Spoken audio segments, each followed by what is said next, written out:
I have a C and an F. So this is what's known as all fourths or perfect fourths tuning. The reason being, and I'll try and keep the theory to a minimum until you guys ask me questions about it, there's an interval of a perfect fourth between every string now. Which basically means, if you're not sure what a perfect fourth is, you tune every string to the 5th fret.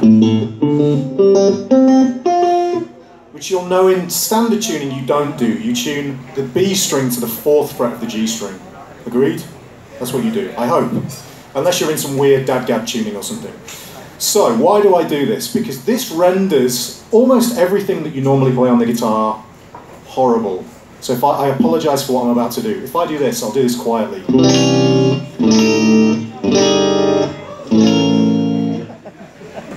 Okay, so it doesn't work. And if I try and play, this is the other example I always use. So like if I go...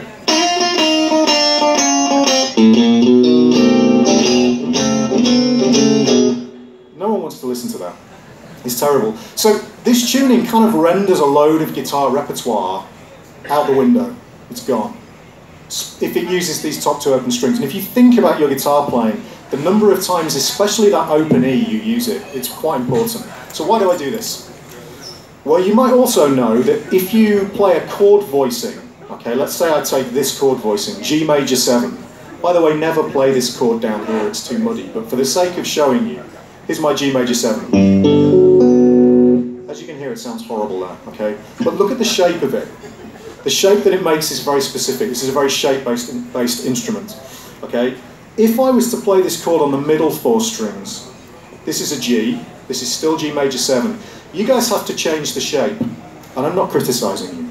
You just do. It's the tuning, okay? G major 7, different shape. If you play it on the top 4 strings, again, it's a different shape. So whilst the instrument's really visual, it's kind of inefficient with the tuning that we use. In my tuning, if I do a G major 7 here, it's the same on the middle 4 strings, and it's the same on the upper 4 strings. So effectively, you could argue I'm cheating at guitar, which is fine, that's fine. The same thing goes for scales and arpeggios. If I play the G major scale, it makes a certain shape on the instrument, and it's the same wherever I play it. Now, because I'm a fusion guy, primarily, and I'm jazz trained, so I did a jazz degree, I tend to think more about improvisation than anything else. So all the solos you've been hearing tonight have all been improvised. In fact, I've never written a solo in my life because I have a terrible memory and could never memorize a solo. Guys like Guthrie, or Guthrie improvisers, like Marcus Fogli or Andy James. You guys know these guys? Yes. Incredible players. How do they memorize all that stuff? I don't get it. It would freak me out completely, so I feel much more comfortable if I get to improvise. And the cool thing about this tuning is it allows me to improvise more freely because I don't have to think so hard. I can see where stuff is on the fretboard much more easily. So what I want to try and do is fairly quickly, because I want to get into playing again, I don't want to just talk to you all evening. I'm going to demonstrate the principle I'm about to teach you on a tune from an album that's just been released this week called The Elba Triangle. You need to all go and buy The Elba Triangle. This album is a hardcore, and what I mean by hardcore is too many notes, like too much shredding. A hardcore fusion album with myself, a guy called Marcus Fogli, who I mentioned earlier on, and yes, you see, you know. Yes. Let's have a round of applause for those guys. They are so good. Yeah, Marcus Fogli and Alessandro Benvenuti. We have Alex Argento on keys, who you will hear. Yes.